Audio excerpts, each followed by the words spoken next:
మీ అందరికీ వందనములు. భూమి మీద ఉన్నటువంటి మానవుడు దేవునికి అప్పు ఇవ్వగలడా అని అంటే బైబిల్ గ్రంథం తెలియజేయుచున్నది, దేవునికి అప్పు ఇవ్వగలడు. సామెతల గ్రంథము 19వ అధ్యాయము 17వ వచనములో రాయబడి ఉన్నది.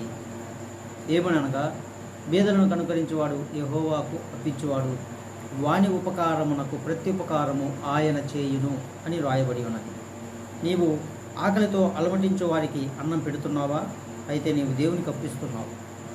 దాహంతో ఉన్న వారికి నీరు అందిస్తున్నావా? అయితే నీవు దేవునికి అప్పిస్తున్నావు.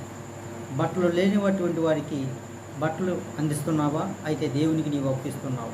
నీ ఇబ్బందులలో, నీ కష్టములలో, నీ సమస్యలలో, నీ బాధలన్నీ దేవునికి తెలియజేసుకుంటే నీవు చేసిన సహాయం దేవుని దగ్గర నిలువబడి ఉంటుంది. కాబట్టి ఆ సహాయమునకు ప్రతి సహాయం అనగా నీవు చేసిన ఉపకారమునకు ప్రత్యుపకారము ఆ దేవుడు నీకు చేస్తాడు. నీవు విశ్వసిస్తే అలాగ జరుగుతుందని బైబిల్ గ్రంథం తెలియజేయుచున్నది.